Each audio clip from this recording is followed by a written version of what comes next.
Good evening mga ka-farmlat. Ayan, so I'm Dilmark Talban po, property locator. And now, so meron po tayong new available farmlat. Ayan, sa mga ka-farmlat natin dyan na investor or OFW, naghahanap ng farm for retirement. At the same time, investment na rin para sa family mo. Nako, napakaganda po ng farmlat natin ngayon. Ayan. And so, bali, two road po yung nasakop niya. Ayan. So ito naman yung way going sa beach ng Kapaluhan. So ang location nito mga ka-farmlat is Calawag, Quezon. And bali along Barangay Road yung property natin. Ayan, so bali two road yung nasakop niya, ano. Dito muna tayo sa bandang right side ng lot. Ayan, so napakaganda po nito sa mga ka-farmlat natin dyan na naghahanap ng farm for retirement at the same time investment na rin mga ka-farmlat. Naku, perfect po ito. Why? Kasi unang-una, cemented barangay road to mga ka-farmlat, kaya very accessible ng area natin. And aside doon, may source na rin po ito ng electricity, ano. Ayan, so may linya na ng kuryente sa area and sa internet meron din. So may solar street light na rin po dito, ano. Kaya maliwanag sa area kahit gabi. Ayan, so panalo to mga ka-farmlat. Kulang lang to sa linis mga ka-farmlat. So yung shape ng property natin based sa description ng seller, so rectangle shape po ito, ano. Kaya napakaganda ng area. Ayan, kung naghahanap ka na farm investment mga ka-farmlat, perfect na perfect to kasi along Barangay Road. And aside doon, cemented po ito, ano. Kaya napakagandang area po dito mga ka-farmlat. So mataas yung reselling value kasi nga cemented barangay road na po ito. Ayan. Napakaganda. And bali mga ka-farmlat, dito tayo sa starting ng video. So ito yung starting niya. Ayan, itong may poste. So hindi natin sakop yung bungad mga ka-farmlat. Hinighlight ko lang para may idea kayo doon sa tow road, ano. So ito yung starting ng lot. Ayan. So cemented barangay road po ito. And bali left and right pa ito mga ka-farmlat. May nasakop pa siya dito sa bandang right side ko na maliit na portion. And the rest, pag ganito po, ano. And daraan tayo doon sa kabilang roads, pababa.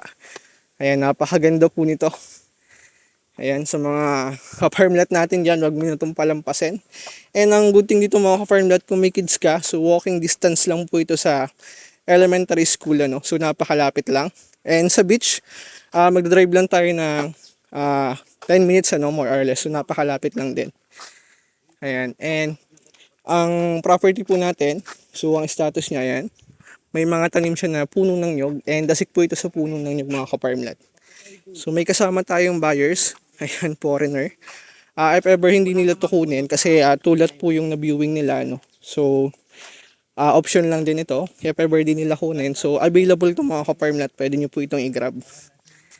Ayan, so ang title po nito ay UCT. Kaya okay itong mga ka-farmlat, ano. So check natin yung kabilang side ng lot. Ilang meters nga kuya ito yung frontage siya dito? Ilang meters yung frontage niya?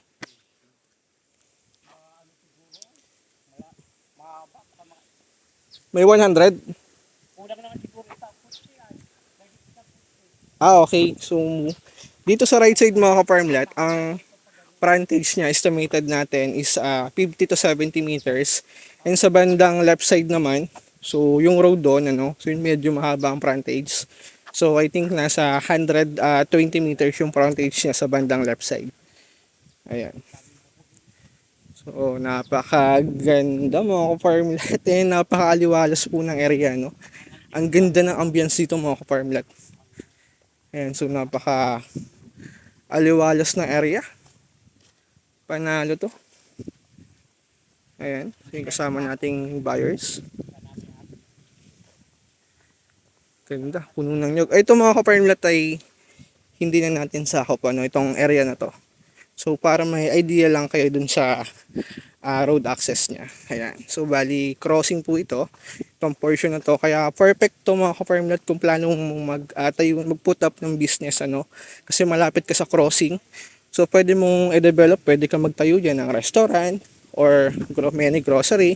So marami ka pwede gawin. And aside dun mga ka-farmlat, dahil 2.3 hectare po ito, ano, I suggest kung short ka sa capital, so pwede po kayong maghati, ano, ng kaibigan mo, relatives mo, and or kaya naman pwede nating i-resell yung kabilang side, ano, ng lot para if ever is balik yung kahit papaano yung 60 o 80% ng capital mo ano. So malaking bagay yun mga ka-farmlet. Bali, ah, sa posting na to no.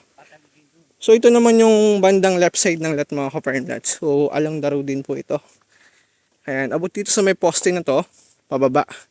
Ayan, so ang structure naman ng lupa dito, slight hilly siya pababa. And pagdating mo sa baba, pantay na po ano. Ayan, so nyugan din to mga ka-farmlet.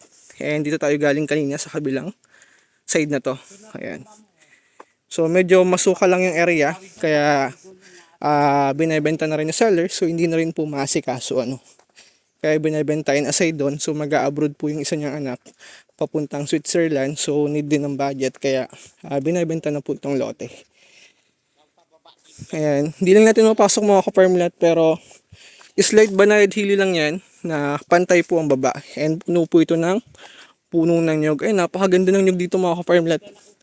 So di lang natin ma-view sa camera kasi medyo madamo yung area no, pero konting linis lang naman po mga ka-farmlet. Ayan. So yun mga ka-farmlet, dalawang poste yung nandito ano. So may poste dito ng kuryente and doon sa kabila. Kaya walang problema sa electricity, sa internet access. May linya naman po na internet sa area. Sa water mga ka-farmlet, deep well po yung recommended ko na pwede natin gawin. And yung road dito mga ka-farmlet, standard po ito. I think mga 7 to 8 meters to. Yan, napakalawak. Ano, napakaganda. So ito naman po ay going na sa beach mga ka-farmlet. Ayan, so ang maganda dito mga ka-farmlet, hindi lang farm yung pupuntahan mo or ng relatives mo kasi malapit sa beach, nako talagang mag-i-enjoy po sila kasi napakalapit lang sa dagat. Ayan, pwede ka bumili ng bangka, mamingwit ka. Marami kang pwedeng gawin dito mga ka-farmlet. So dito, ang frontage niya is 100 meters ano. Ayan, so left and right po ito. Ayan, napakaganda ng area natin mga ka-farmlet. Kung may pera ka lang din at naghahanap ka ng investment ano. So isa to sa recommended ko mga ka-farmlet, napakaganda ng area. Ayan. So panalo to. And yun lang mga ka-farmlet, kung interested ka, pwede nyo akong i-message or call ano, for other details. Idea lang mga ka-farmlet, ano, so ipapakita ko sa inyo itong actual Google location ng lot and yung surroundings ano, para may idea po yung mga buyers natin o viewers natin abroad. So same po ng buyer natin from Canada. So shout out sa iyo Sir Joseph, buyer natin ng Vlog 144, and also sa buyer natin ng Vlog 145. So two buyers po natin diyan na binili din yung lot without actual viewing ano, from Canada and from Australia. Ayan. So shout out po sa inyo.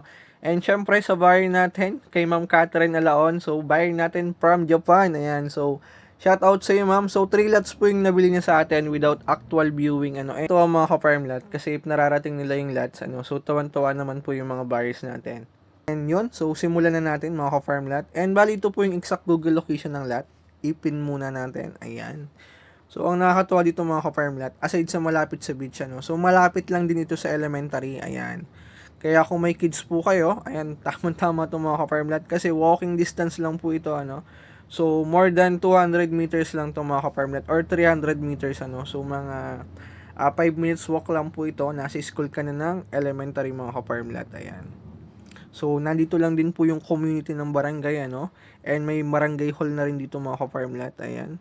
And sa water mga ka-farm lot, may mineral station po dito and nagdi-deliver naman sila. And kung panarili mga ka-farm lot, pwede kang mag-deep well dyan.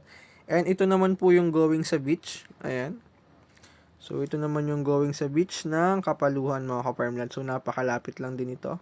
So sa motor mga ka-farm lot, natatakbo ko to na more than 10 minutes. Ngayon, so, kung sa 4 wheels, possible more than 15 minutes kasi may portion pa po ito na rough road ano. Pero pasok naman accessible, car accessible naman 'tong mga ka-farm lot. Ayan, even sedan mga ka-farm lot. Maganda naman po ang pagka-rough road niya kasi may tambak na graba, so matigas. Kahit maulan, no risk po na baka mabalahura gulong mo. And bali ito mga ka-farm lot yung beach ng Kapaluhan. Ayan, napakaganda po nito. Kung mapapansin niyo po kung ang gamit mo ay Google location, mapapansin mo dito ang may nakalagay diyan na Kapaluhan White Sand Beach. So although hindi siya ganoon ka-white, pero once na mainit ng araw, naku, napakatingkad po niya, napakaputing buhangin, and pino po yan mga ka-farm lot. And ang nagustuhan ko dito, pa-cave siya, ayan, pa-cove siya, sorry. Ayan, kaya cove siya, no? Kaya hindi ganun kalakas yung alon, mga ka-farmlat. Kaya safe na safe po ito sa bata. And aside dyan, napakalapad po ng shoreline nito, ano? Ayan, so hindi siya biglang lalim, mga ka-farmlat. Kaya safe po ito sa bata and talagang mag-enjoy po ang kids siya dito maligo. Ayan, napakaganda po nito. Mamaya, i-highlight ko sa dulo ng video, ano, yung video ng beach niya para may idea po kayo. And ayan, so mula naman sa lahat, mga ka-farmlat, going sa National Highway. So mag-drive lang tayo ng almost 40 minutes going dito sa Fatima Charts. Ayan. So bali, ito yung Barangay Road, mga ka-farmlat. And ito po is National Highway na going naman ng Bicol. And sa bandang right side ko naman yung going ng Manila. Ayan. And to town proper naman po, from Fatima Charts going to town proper, magdadrive lang tayo ng around 25 minutes, ano, 20 to 25 minutes. Ayan, so hindi natin makita nasa na yung town. Ayan, ito yung town, mga ka-farmlat. Ayan, so bali ito po yung town ng Calawag. So dahil ito ay National Highway, mga ka-farmlat, so more than 20 minutes lang po yung drive, ano, from Fatima Charts going sa town proper ng Calawag. And may Jollibee na po dyan. And soon, magkakaroon na rin ng inasal, ano. Ayan, so dating may pure gold dito, kaya lang nasunog. So, ayan, napakalapit. Pwede ka rin magbangka dito, mga ka-farmlat, pero much better mag-drive ka na lang kasi ang layo ng ikot. And yun lang, mga ka-farmlat. Kung interested ka, pwede nyo akong i-message or call, ano, for other details. And